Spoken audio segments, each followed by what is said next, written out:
quote-unquote utility junglers, expect na sobrang hardcore assassin junglers ang baka i-prioritize dito. We are expecting itong si Ryzen na especially when it comes to the Fanny. Yeah. Of course, malupit din naman when it comes to utilizing like other assassins like Martis, for example. Then, pero malupit dyan, agad-agad nabago yung naging iba. Fredrin yung inuna nila. Narinig ka kasi, Wolf, sabi nila, Wolf, may panibagong YouTube video na naman na nape-predict mo yung drop namin. Hindi na pwede kapag narinig ka namin ng Assassin, Matic, Fredrin. And we are seeing a lot of Fredrin lock-in sa blue side, no? Dumadalas na, especially in the international scene, na maagang pinipick ang Fredrin sa blue side para tayong bumalik ng Season 10. Oo nga eh. Yeah. Advantage kasi sa ngayon, di ba? Ang dami mong option kapag ikaw isang Fredrin. Pwede kang lumagay dun sa Quantum Charge na role, pwede kang lumagay dun sa Concussive Blast, or even Brave Smite. So, depende yun sa identity ng teams na kung nasaan man itong Fredrin na ito. And feeling ko, sa klase ng playstyle ngayon ng RSG, takbuhan kung takbuhan. So, most likely, baka mga Quantum Charge to, no? And gusto ko nga rin lang ibanggit dito, no? Edith making her debut in the MPL Philippines Season 12. Ako, big fan talaga ako dito ng Edith eh. Ito yung isa sa mga favorite ko, X-Blade. Pero medyo napaingay ka dun, Wolf. The Fanny locked in. Oh, kinerfball lang tayo. Sinidestepan lang tayo katulad ng sidestep ni Nuts kanina. Eto nga, Fredrin, biglang napunta na nun sa X-Blade. We can see the Fanny. Knowing kasi na Edith, yung potentially maging roam para sa Onyx at pwede rin naman sa X-Blade, Fanny ay magkakaroon ng free game. Now, for Onyx, babalik ba sila? Isuswing ba nila to? Itatapat nila ba yung Edith dun sa may Fredrin? At kukuha ba sila ng lockdown like Franco, for example? Kufra is also there. Ayun ang pinili, ganun nga yung gagawin ng Onyx. Pero mas challenging na atang mag-fanny ngayon dahil sa recent changes, no? So, mas masaya ang mga gold laners at mga malalambot na post 4 dyan dahil pwede nang i-cancel ang cable ng fanny ngayon, yung kalagitnaan ng lumilipad. Pwede nyo nang putulin yan. Hindi katulad dati na tuloy-tuloy ang lipad. But this time around, it's going to be the Kufra to round up the first picks. Wolf, ano bang nakikitang stats natin dito? So far, naka-focus ngayon sa sustain.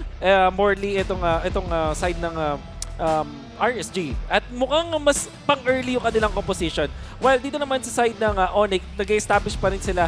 Wala pa silang masyadong burst na hinahanap natin. Of course, kapag may ulti yung Edith, nagkaaroon siya ng burst. Pero hindi kulang pa to when it comes to dealing with Fredrin, for example. Kakapusin sila ng damage when they're dealing with the Fredrin. Kasi ang hero pala nila dito is Edith from the XP lane. And ang nakakatawa dito sa Edith, no, dahil nagsaserve din ito bilang DPS na kapag ka nakatangke na ng maraming damage ay biglang tumataas ang kanyang sariling damage output after using the ultimate, which is the Primal Wrath. Burrito, tinanggal na dito ang Novaria, pati na rin ang Brody. Rekta post 4 bans na ba ang gagawin dito ng Onyx? Actually, pwede nilang tutukan din yung post-4 dito, no? Pero, kailangan nila i-considera kung ano nga ba ang pwedeng lumabas na marksman para sa kupunan dito ng RSG Philippines. Kasi sa ngayon, kung ubusan ng gold din, hindi mo mauubusan basta-basta itong si Eman. And good, wow! Ano to, surprise ban? Sumisikat na rin to, no? I'm not sure kung si Naiso ba ay nasa English broadcast ngayon, pero kung pagkakaalam nyo lang, ay meron tayong caster na nag-top Philippines gold. Ang saya niya siguro ngayon. Just to be clear. Ayan. Top global. Okay. Sorry, I'm Naisu, and I'm a top global gold main. Oy, pero legit yun, no? Top global top talaga. global gold. And itong gold ngayon, I kind of wanna talk about it. Bakit nga ba? Ano bang meron sa gold ngayon? Kasi meron siyang, kaya niya pumatay ng kahit all stages of the game, basta meron siya ng ultimate. Dahil doon sa scaling ng kanyang damage output. Typically, front to back yung nakatapat. Kunwari may Fredrin, di ba? Fredrin, you know na kapag ito yung main hero mo na pupronta, front to back yung gusto nyong composition. So siya yung pang-eliminate ng mga nasara. Para siyang carry, pero magic damage. Uy, Iba yun, ha? Pero, first time kong narinig yun sa gold, pero yan na, tumataas na ang value ng gold ngayon.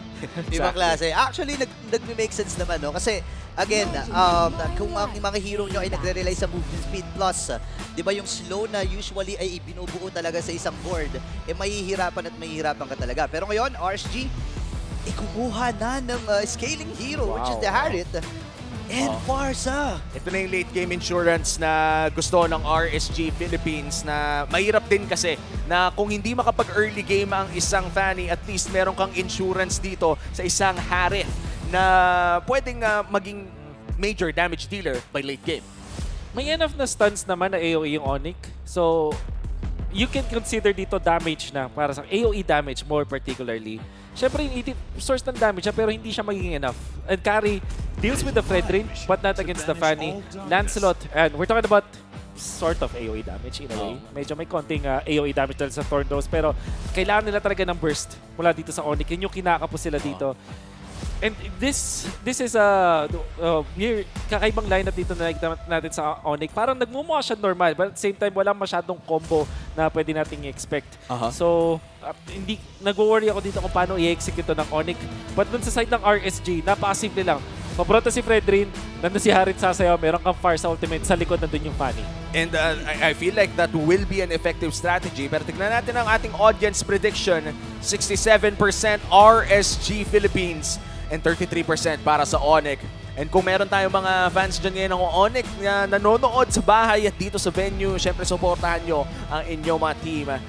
In terms of audience prediction, lamang ang RSG pero magsisimula na ang game number 1. Sino kaya ang makakauna o makakaasi dito sa pinakaunang pangalawang serye natin? Ito ang ating team composition. Ano ba ang matchup na inaabangan mo dito, Wolf? Una sa lahat yung jungler matchup. Sinabi na rin, hinap na din natin. At saktong-sakto pa, ito na yung Lancelot na damage type. Okay, wala na tayo dun sa mga hybrid, Tankcelot whatsoever. Pure damage at penetration. True assassin ang makikita dito na kay Ryzen. Unless bigla siyang mag-hybrid. Parang kanina lang na nakita Parang natin kanina. si Carteezy. Yeah. Exactly. And ngayon ay sisimulan na natin ang bakbakan. Irad at si Ryzen ang itinututok natin. So, ito na yung mga natin, mga emblems ha. Yep. So yun nga, Festival of Blood, interestingly, hindi nag-season hindi nag-bargain hunter itong si Fanny.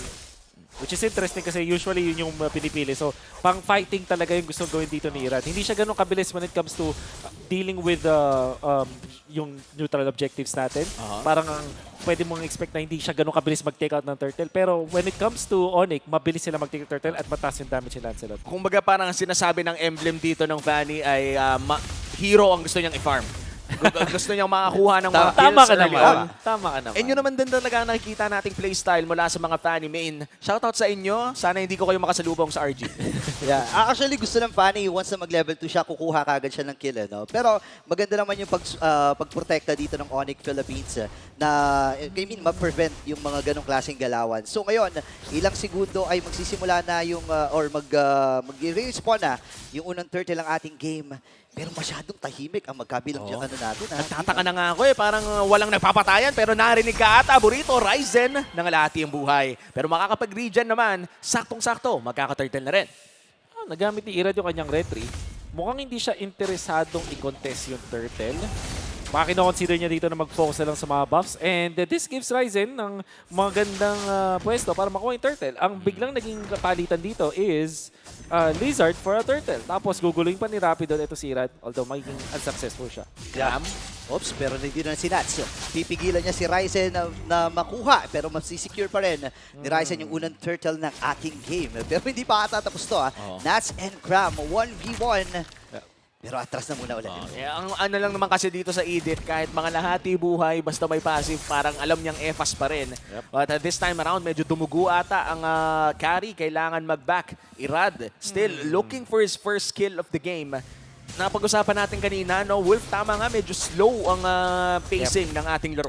In fact, para sa RSG, sobrang curious ako dun sa decision nila na tinraid nila yung Lizard para dun sa may turtle. Tapos, tinraid nila yun sa may top lane where wala naman silang proper lockdown. At ngayon, yung Onyx nagkakaroon na ng tempo sa game, specifically dito kay Ryzen. So, weird decision para sa akin yung ginawa dito ng RSG na gamitin si Irad na parang farmer muna sa ngayon.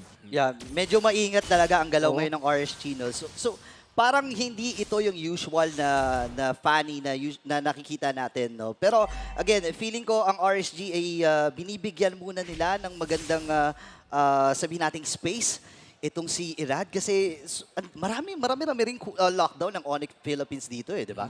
And speaking of lockdown, no, hindi lang lockdown na meron ng Onyx dito. They also have burst damage in the form of Ryzen.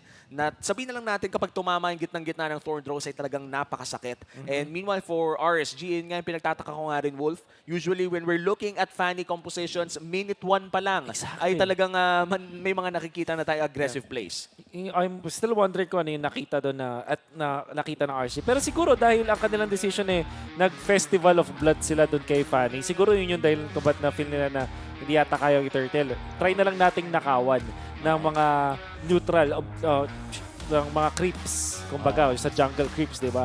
Itong si Lancelot. Not sure kung magiging effective yun, pero we'll see kung paano nga ba mag-Fanny itong si Red. Kasi usually si Red kilala natin bilang Lancelot. Yeah. But when it comes to Fanny, di pa natin talaga kilala kung ano yung playstyle niya utilizing that hero. And usually, no, kung Fanny yung usapan, tas MPL Philippines, ang unang lumalabas sa atin, dati si Kyrie, pero MPL Philippines, ngayon ang pinag-uusapan na natin ay si Kyle TZ. Yeah. Na talagang respect ban kung respect ban. Mamaya lamang ang ating third serye ay mapapanood natin ang AP Bren. So makikita natin ang Kyle TZ Fanny kung maipik nga nila. But for now, ang Fanny ni Irad ang magbibida ng Fanny this time around. But still, medyo yung inaabangan nating aksyon, no? Parang hindi pa natin medyo nakukuha. Yeah. Kaya nga nasabi ni Wolf kanina, no, medyo kataka-taka na walang contestation doon sa turtle na yun. And para lang sa kaalaman ng lahat, no, sa mga medyo bago-bago pa na tumututok, tandaan natin na medyo pinahina yung, or hindi lang medyo, pinababa talaga yung experience na pwede mo makuha sa mga minions. So talagang tumaas ang priority sa turtle dahil mas mataas naman ngayon yung experience na pwede mo makuha rito, di ba? Parang nagkaroon ng patch na pinili tayo na, kailangan nyo gawin, kailangan nyo Hindi na maglaban pwede sa ibigay. Mandatory na. Mandatory. Kailangan yung magbayad kapag hindi nyo, pag pinamigay nyo ng libre. And dito na nga natin-test yung mga retry gods natin dyan, no? Kung kasi minsan hindi mo naman talaga pwedeng ipaglaban, agawin mo na lang. And turtle po ang pinag-uusapan natin dito, ha? Just to be clear. Just to be clear, turtle ang kung hindi mo kaya ipaglaban, agawin mo na lang. Turtle lang po, huwag sa ibang bagay. Pero ngayon, masasabi nga natin na medyo tahimik talaga ang galaw ng RSG. Pero Rapidut, kunti-unting nagpaparamdam. Light and Rapidut, parehas na sabihin nating star roamer dito sa laban na ito. Pero again, medyo tahimik Ang talaga. tahimik, no? mala-library ang galawan. Level 5 na ang ating mga roamers. Hindi pa rin tayo nakakita ng malaking team fight. Pero baka ito ang strategiya ng Onyx and RSG. Pakiramdaman muna at mukhang hindi na naman nila itutuloy ang possible na laban. Second turtle, malapit nang lumabas. Siguro dito naman ay makakakita tayo ng kill, no? Yeah, feeling ko kasi si Escalera, kinuha niya dito is yung Way of the Dragon. So, may tendency na mag-setup ito. Tandaan natin, dalawa yung dash plus the flicker. So, any moment ay pwede siyang kumuha kahit sinong members dito sa RSG. Irad is level 7 at ganoon din naman si Ryzen. So kung isipin natin ay maaaring magkaroon ng even na matchup dito. Baka 50-50. Uy, pero papasok si Nats. Wala siyang naabutan Grabe dito. si Ryzen. Ryzen. Grabe naman yung mga dash. Nagpapogi. Nagpapogi May pinopormahan. Pero may paghatak din na ginagawa dito si Light. At least, binibigyan niya ng space dito si Irad para baka mamaya ay umabot pa doon sa turtle. Ngayon, reset ang itatawag ng both parties. At ganun na naman muli. Oo. Naalala ko tuloy, I think last season, 7 minutes bago nagka-first blood. Di ko maalala kung sinong mga naglalaro nun. Pero magbabago naman ata dahil si Rapidut. Nahuli na dito si Nats. Oy. Pero hindi ata sila mag-all-in dito sa Possible. Fredrin. Okay, Light dito ay papasok na rin ng Junior Thought pero wala. Inabutan Ryzen again. Uncontested turtle para sa kupunan ng Onyx. Yeah. Parang nagtataka ata. Sobrang Nag-tao rin eh. kakaiba ang nakikita natin. The two things. Una, si Irad ay nagpakita dun sa may bottom lane. Automatically, nung ginawa niya dun si Nets, na hindi naman niya din nakuha yung one-shot potential dun, decide na yung Onyx na i-burst na agad yung turtle. Second, etong si Ryzen, nag-decide din siya na mag-tank selot muli. Kung papansinin natin, meron na siya nung Molten Essence, yung kulay pula na aura, which we did say kanina na nag-damage build siya ng emblem pero yung items niya ay nandun sa pagiging tank. Light. Uy. Umaanggulo pero tumakas din lang. Grabe ang timing ng ating laro dito. At Oo. yung mga late game insurance natin, no, si Eman, pati na rin si Nets, nakakapag-farm lang talaga. At mamaya lamang, ayan na nga, Ayan na yung- nag-init na. Ito na yung ultra fast sa setup now. Feathered Urshak mula kay Aqua pero makakatakas si Rapidut sa plano din ng RSG. Escalera ang magiging target pero may pagtipi pa na ginagawa. Ito lahat ang pagbawi. Conceal ay nagamit na rin ni Rapidut. Habang si Nets ngayon ay kanilang pinoprotektahan. Atras muna muli. 6 minutes, wala pa ring death. Wow! Ito nata ang pinakatahimik na laro. At second match pa lang ng MPL Philippines. Kung ano ang kinabilis ng ating unang serye ay kinabagan nito. Pero kung titignan natin ang ating rotations, makikita talaga natin na ang pinaglalaban nila dito ay map control despite having no kills. Yeah, and gold talaga yung mapapansin natin na dinadalawan and ayaw nila na makascale ng maaga itong si Eman. Now, may pinaplanong setup, Feathered Urshak, ginagamit na rin sa Go Signal para dito sa Onyx na umatake na pero aatras silang munang muli. Kaya lang, katiting na lang yung buhay ng Tori dito at lalayo muna ang Onyx. Ito na yata yung potentially ay magbabago. Kung walang first blood when it comes to heroes, at least magkakaroon ng first blood sa Torre naman. And etong ginagawa ng RSG na nag-focus sila dun sa pag-farm onto Irad tapos hindi nila kinokontest yung turtle. Maganda sana kung nakakuha siya ng kills. But you can see na si Nets nabuhay naman doon at na-activate na sa ngayon. Very unlikely na i-contest pa rin to ng RSG. Tignan nyo yung minamuta dito ni Irad. Parang ang mode niya ngayon ay kalabanin ang mga creeps. Oo, kumbaga ang kalaban niya dito ay yung creeps ng kabila. Aagawin na lang niya muna ang mga resources pero dahil nga sa tatlong turtle na advantage ng Onyx dito ay may kalamangan na silang 2,000. Wala pang mga kills pero may lamang ng 2,000 ang Onyx. Ito na ba ang makabagong banana split na ang kalaban lang ay Torre at Objective? At least kahit papaano, nagkaroon ng trade din ang RSG doon. Pero kasi ang problema dito, medyo pababa yung pagkuha dito ng ng isang Fanny. Alam natin, early game talaga nangangibabaw ang isang Fanny. And ngayon, makukuha nila yung turret dito sa may bandang gitna. Wala pa ring patay sa magkabilang kupunan. 8 minutes in. This must be some record. Record na siguro to, no? Meron ba? Meron ba? May stats ba tayo? Pinaka-late na first blood, no? Pinaka-late. Wow, iba to. Tinan mo, pakiramdaman muli. Ang pare sa jungler magkakakitaan. Rapid with bouncing ball. Ayan na. At may pagsipa na Way of the Dragon. At si Escalera ang unang maduduguan. Habang si Rapid mapapang-flicker. Pero may pagsagot Ayan si na. Nats. 2-0 para sa RSG. Lahat ng inipon ng RSG ay na-cash out nila doon. 2-0 ang kill score pero lamang pa rin ang Onyx ng 1.5k. Ryzen might look for the play pero mukhang hindi na nila itutuloy pa. Lockdown and damage, yung pala ang meron ng RSG. And as expected, ang trabaho dito ni Nats ay tumangke bilang kanilang front-to-back lineup and Light was able to find an opening doon kay Escalera. Yun nga lang, hindi kinaya ni Nets. Naku, Nats, nasipa. well played. Yun. Makakatakas hindi. Naabutan siya ni Eman sa pagkakataon ni habang si Cram naman versus 2. Ryzen ay nandun na rin sa may loob. At si Eman dito ay mapapatay din doon sa naging proseso habang Nats versus 3. 4 na members na mula sa Onyx. Irad nandun din sa may likod. At parang plano niya yung orange buff muli Oh, yeah. Galit sa Orange Bob. Galing sa Kanina pa ayaw bigyan pero still RSG behind by 1.5k. Pero their strike na gamit na nga dito ni Aqua. 3-1 ang ating kill score. Malapit ng mag-10 minuto at si Irad naghahanap pa rin ng kanyang first kill of the game. Yeah, hindi natin nakikita yung aggressive na Irad na nakita natin nung Season 11. Ibang strategy ang ipinapamalas ngayon ng RSG. Pwedeng sabihin na natin na siguro binibigyan nilang pagkakataon si Eman dito. Pero ito na yung sipa mula sa RSG. At si Cram ang kanilang napili dito. Lalabas sa kanyang primary rat. And si Cram ay mapapatay. First kill para kay Irad. Oh, yun ata, no? Kahit medyo delikado na yung edit, yung gusto nyong i-burst, sapat naman pala ang damage ng RSG Philippines Wolf. Yep. We can see na pag-uusapang damage, yun yung medyo lacking dito sa Onyx. Especially kasi nag-decide sila na maging tank itong kanilang Lancelot. Ngayon, meron siyang War Axe. Pero, napapansin natin ang problem with Lancelot sa meta natin ngayon, kailangan niya muna mag-farm ng sobra-sobra. Kasi hindi ganun ka-aligned yung kanyang emblem set dun sa kanyang item build order. Kasi parang tinatry mo mag-compensate. So, kailangan mo pa talaga ng third item bago ka lumaban bilang isang Lancelot. Yung RSG, napansin nila na nawawala doon si Ryzen sa mga laban. So, medyo nasa kanila advantage. But this time, tinawag na yung buong barangay ng Onyx. Aqua! Oy, Nako! nasa naman! Pero mapapapurify itong si Aqua habang nailatag na rin yung bakal na Crusat si Light. Medyo mapapasok Irad! ata. Nandito yung puncture. Pero si Ryzen dito magde-decide na rin na umatras. Ngayon, si Nuts pala, hinahawakan lang niya yung Lord. Oo. Pinapaingay lang niya. Oo, Parang pag tinuloy nyo yan, nandito lang ako. Ang maganda dito na nakawan nila ng purple buff itong si Irad. So this is really good para Sonic. Ito na yung kanilang window of opportunity para i-take yung Lord.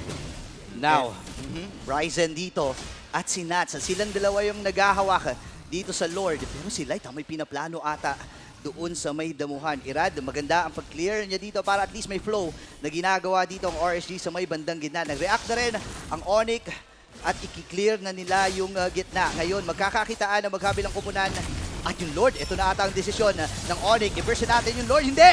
Unahin na muna natin si Light. At wala, or may kakulangan sa setup dito ang RSG habang si Irad naman ngayon ay masisipa ni Escalera. Mamamatay ang dalawang members dito ng RSG at ininex na nga pa nila itong si Nats. Pero mababagsakan muna itong si Cram. Andun yung Tyrant's Rage. Pero bitin na sa damage dito ng RSG and good signal ito para sa Onyx na simulan na at kunin itong unang Lord ng ating game. 2 for 1. Good exchange para dito sa Onyx. Ano ba naging crucial play doon, Wolf? Well, naintindihan ng Onyx na yung strike ng kanilang composition tsaka nung decision nila mag-tank slot na malakas sila when it comes to Lord Dance. In a way na pwede sila mag-turn dun sa heroes. Ganun exactly nangyari. Pinang-bait nila yung Lord at yung RSG na pa-commit sila with Irad at naiwan dun sa may gitna. Then Onyx, the moment na nakita nila yung Fanny na walang purple buff, the decision, the shot call is, i-go natin yung mga hero. Hiruhan natin. And it's exactly yung ginawa nila. Ginawa ko sila yung damage output nila dun sa mga heroes ng RSG at dun na nila nakuha yung kill kay Irad. May setup na naman, may setup na naman na pinaplano dito ang Onyx. Pero uunahin na nila yung Torres sa may bandang gitna. Good decision para sa kupunan ng Sonics. Pero parang gusto nila mag-transition dito sa may top lane, ha? At talagang susulitin nila ang mga waves na crashing sa side ng RSG and Onyx. Still holding the lead. Mula 2,000 ay tumalon na ito sa 4,000 at nag-group up na sila ngayon. No? Ito na yung phase ng game kung saan sinasamahan na nila ang kanilang MM para makapag-push ng karagdagan. RSG, how do they dig themselves out of this hole? Paano sila makakalabas sa ganitong klaseng problema? Well, gusto ko sana sabihin na sana naging mas aggressive sila no early stage pero hindi nila ginawa Hindi yun. naman natin mababalik ang oras. Hindi na natin mababalik ang panahon na kailangan nilang gawin is i-secure purple buff nila, number 1, para maging free na to si Irad at mabalik yung confidence niya sa paghahanap ng mga pag-step sa likod. And then, next is i-combo nila si Aqua, itong si Nuts. Mataas yung damage output ng dalawang heroes na to, especially kasi XP lane itong si Nuts. At nakita naman natin kung yung thread rin niya, I mean XP lane. At nakita naman natin na maganda yung pag-handle niya ng kanyang ultimate, napapatama talaga niya. So, yun lang, kailangan ng i-combo rin ng RSG. Pero ito na yung first step, secure the purple buff. Purple Light. buff na naman ang magiging target dito ng Onyx. Kailangan nilang agawan ng purple dito si Irad. Pwede Earth ang ginagamit. Pero again, naging successful na naman ang pagkuha ng purple buff mula dito sa Onyx. 4K na ang gold dito, ah. Ang hirap din na walang purple buff ang Fanny dahil energy dependent ang isang Fanny. At with that purple buff ay medyo yun yung requirement para makapag-spam ka ng cable. So, may energy gap sa ngayon si Irad. Kailangan talagang maprotektahan ang kanyang purple. Yeah. And actually, kapansin-pansin din ang ginagawa ni Escalera dito, no? Lagi niyang kinukuha yung Way of the Dragon ni Light para kahit papaano kapag pumasok si Irad at wala sa paligid nila itong si Rapidut, ay may pangsipa pa rin ang kanilang kupunan at may pagkakataon pa rin silang i-lockdown itong si Irad. Kasi sapat para sa akin, nagiging sapat na yung damage nila, lalo na 14 minutes na at nakakakuha na rin ng mga items si Nets, eh. Oh, and Ryzen, endless battle pickup. Ito na ata yung semi-tank silot na pinag-uusapan natin off-broadcast, Wolf, no? Yung saktong tanking, saktong masakit. Yeah. Pwede na. Pwede na. Nasa gitna lang palagi. I think yung RSG kailangan nilang ibalik yung yung Task Force RSG. Siguro mag-conceal play sila gamit yung kanilang Cho. Tapos kumuha sila ng mga pickups. Kaso naunahan na sila dito sa pwesto ng Onyx. Ayan na naman. Tapos meron pang Death Bush setup na nagmumula sa Onyx. Kung sino mang maligaw dyan, ay wag naman sana biglang pumutok ng barang bula. Nagpakita naman dito si Escalera, Light. Medyo naaamoy niya siguro, no? Pero si Eman, ayun na, pinancheck na siguro at this point ay nagtatatlong isip na sila, hindi lang dalawa kung papasukin ba nila. Pero conceal play, naku yung Fanny! Nakakuha na. Pero actually, hindi rin nag-retry dito si Irad. So may option pa rin sila na i-contest itong Turtle. Pero wala nang conceal ang Onyx rito. So may idea na ngayon ng RSG na pwede silang mag-conceal sa likuran. Kaya lang kung titingnan mo, si Light kasi siya yung nag-check and wala nang iba sa mga members ng RSG dito ang pwede mag-check kundi siya lang eh. Now the Lord, sisimulan ng Onyx. Hihilain lamang ni Ryzen na naka-semi-taxilot. Pero nandiyan naman si Nats para i-hold ang Lord. Ito na ang ginagawa ng RSG ngayon. May taga-hold sila ng Lord and it's Nats. Pero mukhang may naunang mag-engage. Ito na yung setup mula dito kay Rapidut at siya ay mapapop yung kanyang immortality habang si Light naman yung mamamatay. Same with Irad. Delikado ata dito ang RSG. 3 members mula sa kanilang kupunan ng mamamatay. At ngayon, libreng Lord para sa mga Sonics. This is going to be a Luminous Lord secured for the side of Onyx. Lumaki na ang kanilang gold lead from 4 to 6. Every time na may nangyayaring magandang teamfight para sa kanila ay may plus 2k sa kanilang gold lead. Superior yung Lord Dance dito ng Onyx. Mas maganda yung kanilang mga pwestuhan at yung kanilang mga decisions. Grabe yung sakit and damage mula dito kay Ryzen. At ngayon, si Eman ay pabawi na nga ba habang si Nets ay naka-free hit lang.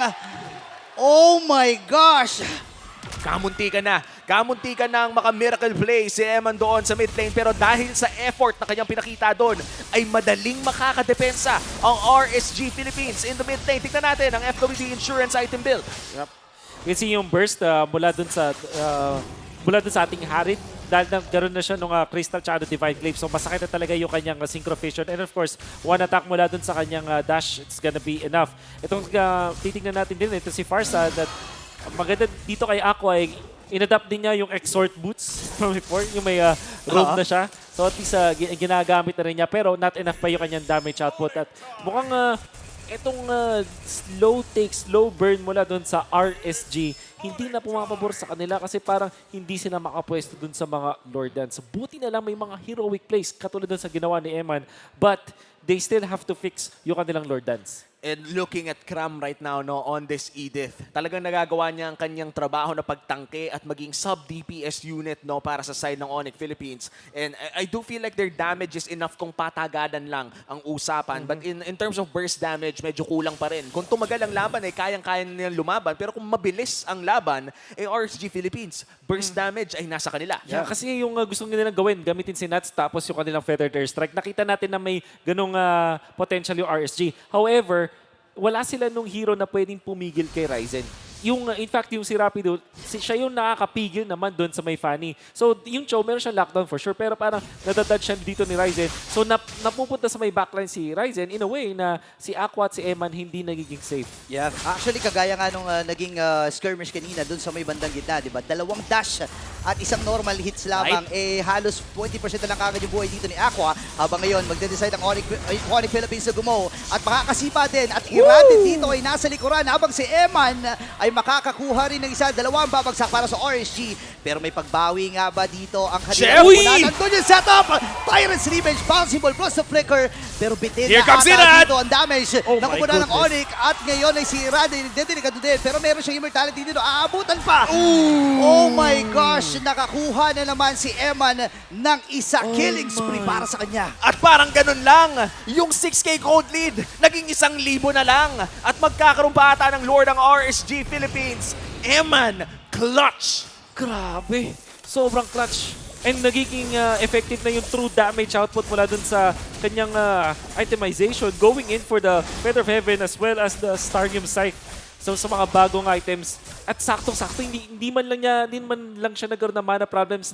Kumbaga efficient yung pag-ubos niya dun sa mana pool niya to eventually take out yung mga important heroes. So si Ryzen kasi bilang isang Taxilot, hindi naman din ganun kataas yung kanyang HP. So yung mga true damage output masakit bilang isang Taxilot kasi nakarelay ka na dun sa defense mo. And I think yung HP niya nasa 7-8k lang, so hindi ganun kataas. And with that, RSG holds their first lead of the game. 20 minutos nag-abang ang mga Raiders para makahawak ng gold lead. Pero ngayon, hawak na nila ang maliit na gold lead na to. Pero ang hawak hawak nila ngayon ay mas malupit pa. Evolved Lord marching in the mid lane. Kailangan pumrotekta dito ng Onyx. And nakita rin kasi ng RSG, laging kinukumit lahat ng lockdowns ng Onyx Philippines dito kay Irad. And dun sa pagkakataon na yon, wala nang kahit ano na pwedeng makapigil kay Eman. Kaya paglapag din ng Zaman Force, tuloy-tuloy lang eh. Oh, ito na ba ang push na kailangan ng RSG para ka mga comeback? Ito na ba ang epic comeback ng mga Raiders? Kram ang dedepensa, pero mukhang babagsak ang mid lane. Ryzen papasok, lalabas din with a phantom execution, pero that's one inhibitor down. Pero ang bilis din palang napatunaw ng Onyx ang Evolved Lord na yon. Yan, nagamit na rin yung Zaman Force ha. So may idea dito ang Onyx. Pwede silang gumo rito. Pero hindi pa kasi nakakasipa si Light eh. And look at that Feathered Earthstrike. Kalahati kagad yung buhay dito ni Nets. At ngayon ay magiging successful yung pagkuha nila doon sa may bandang itaas. At ibaba na nga ata ang kanila magiging target. Pero yung retribution ay ginamit para mapaputok lang yung catapult na yon. Grabe yung 360 turn, actually 180 turn natin, no? For the side of RSG. Wolf, anong nangyari doon? Parang biglang out of nowhere, RSG Philippines, hawak na ngayon ang larong ito. Malakas yung RSG kung sakaling 5v5 na. Sinabi nga natin dun sa draft, di ba? Parang may straight up one-dimensional way yung RSG na may front to back sila. Tapos ang pinaka-trump card nila si Irad na pwedeng pumunta sa may backlines. Pero paghahawakan nila yung teritoryo nila with Harith, tapos may Fred rin sa harap, kayang-kaya nila hawakan yun. And when it comes to Onyx, parang sila yung pumalag doon sa RSG, doon sa may purple buff. Papansinin natin, nagiging successful yung Onyx kapag si Ryzen ay nakapunta doon sa likod ng RSG. But on both occasions, doon siya na late. Kumbaga, hindi niya na-force out yung Purify kay Eman, hindi siya hindi nila na-force out si Aqua. And at the same time, si Kram napatumba din agad. At napaka-interesting ng game na to dahil nagsimula tayo ng napakababa ng ating kill score. In fact, 8 minutes 30 seconds bago pumasok ang ating first blood. Pero konting teamfights lang, konting skirmishes lang to get this result of the game na kumbaga nakukuha natin yung balikan ng parehas sa squads. And now, Onyx Philippines, sila ngayon ang challenge sa possible Lord take ng RSG. Yeah, and actually kapansin-pansin din Ang kanina. Pero kung sakit. natin pag-usapan yan, kasi si Krama dito ang nagiging punteriya ni Eman. Look at that, dalawang dash, sabay normal hits. Ubus kagad yung buhay ni Kram. Ganun pala yun? Ganun pala magharit? Grabe. Parang gusto ko itry. Ibang klase, maghari talaga itong si Eman. Well, may kita naman natin kung gaano kalawak yung hero pool niya. Kaya niyang gumamit ng mga physical damage DPS. Yep. Kaya niya rin i-capitalize yung mga magical na marks, magical na gold laner na pwedeng ibigay sa kanya. At ngayon, mapapansin natin na parang ang Onyx ngayon ang naghahabol. Oo, naghahabol na talaga ang Onyx. Pero out of nowhere, wow. Irad erases Onyx Philippines' XP. Ito na nga yung pinag-uusang Eradicator. The Eradicator. Yung bigla na lang may mawawala. Nagpakita si Kram na low siya. Kasi kung pinalow siya, di ba, ni Eman and si Irad, alam naman natin, meron siyang killer instincts at naamoy niya na sugatan doon si Kram. At nakuha pa niya yung kill na yun. This is very bad para sa Onyx. Kailangan nila nung XP laner nila para sa kanilang Lord Dance at ngayon hindi sila makapwesto. Ang pwede na lang nilang gawin dito kung nakaka 50-50 si Ryzen. Yeah, and ngayon Rapidut, nagtatry lang humanap kung meron bang mga tao doon sa mga damuhan. Pero si Nats and Light, ready sila kung sino man ang papasok sa kanilang teritoryo. Pero magandang Reset. pag-reset para sa kanila. At aatras muna ang Onyx. Ayaw talaga nila i-risk, no? And hinihintay nilang mag-push ang mga waves sa side ng RSG bago nila simulan ang Lord na to ulit. At ang napakatalino ng desisyon na yon dahil ngayon nalilimitahan ng options ng Onyx. Pero pumipwesto na ulit ng mga Sonics half HP on this Lord at si Nats ang tumatangke. Irad, mataas pa naman ang energy pero Rapitude nag-stretching na. Makakahanap kaya ng isa! Yun si Eman! Oy, nasalubong dito ni Light. At napigilan yung planong setup dito ni Rapidut. At ngayon masisipa din itong si Ryzen and Lord ay makukuha ng RSG. Bang! Tuloy yung pag-normal hits dito ni Nets. Rapidut ay umaamba na nga rin lang habang Irad! sila napasok. Mamamatay na naman si Kram and wala siya dito for the next 60 seconds. Ganun pala yun. Hintahimik yung Fanny ni Irad ng early game. Pero huma-highlights ng late game. RSG ngayon with their second Lord of the game. Magmamarcha sa mid lane. 5v4 scenario. Wala si Kram para dumepensa sa Onyx. Medyo delikado ata dito ang Onyx, pero masasabi natin sapat pa rin naman yung kanilang kakayahan para madepensahan ito, pero tuloy-tuloy yung flow ng minions para sa kanilang kupunan. Nats, Light, sila yung nagsisilbing pananggalang sa kanilang kupunan para maprotektahan lamang si Irad at si Aqua. Magiging successful yung unang wave, pero nandito na naman si Irad!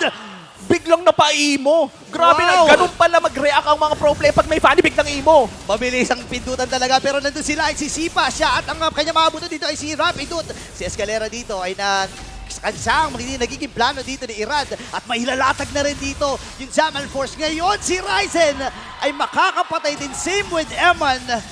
Light and Eman ang nakuha doon sa laban na yun. Crucial Very pickoffs at napakagandang depensa mula sa Onyx at parang ganun lang bumalik na naman tayo sa equalized game, Wolf. Baka nga nasa Onyx na yung lamang dito kasi isang minuto pa bago mabuhay dito si Light at si Eman. Very risky play yung ginawa doon ni Eman na nasa gitna siya ng laban mismo, lalo na wala na siyang Purify. Ko-commend ko pa naman sa yung ginawa niyang Purify play doon sa recent na Lord fight natin kung saan sinalubong niya yung initiation ni Rapid doon, sabay papno kanyang Purify para makontra yung Onyx at nailang na agad yung Onyx, kaya naman nanalo yung RSG doon sa team fight na yon dun sa Lord. However, ngayon 3 versus 5, 26 seconds pa. Yeah, matagal-tagal pa dito yung Death Timer. At ngayon, may ipit nga ata itong si Rod. Pop yung kanyang immortality rin. Dimang members mula sa Onyx ang susugod. Nakuha na rin dito si Irad. At ngayon ay pwedeng mag-base ang day. Wala si Aqua! Uunahin na rin si Aqua dito. And there we go. Ngayon, itong si Rapidut naman ay kukuha din. And Wow. game 1 goes for the side of Sonics. That winning moment is brought to you by our official sponsor, FWD Life Insurance. Ang ganda ng ginawa ng Onyx in that final moment. Naging close game man. Umabot pa nga tayo ng 27 minutes. Ay ang Sonics pa rin ang nanaig sa dulo. Grabe, parang masasabi natin na dun sa mga decisions ng RSG, pwede na silang hindi na makabawi dun sa laban na yun. Pero nakahanap sila ng way. However, Onyx mukhang mas resilient and na-miss talaga natin itong si Rapidut with his initiations. Siya rin yung gumawa ng winning play with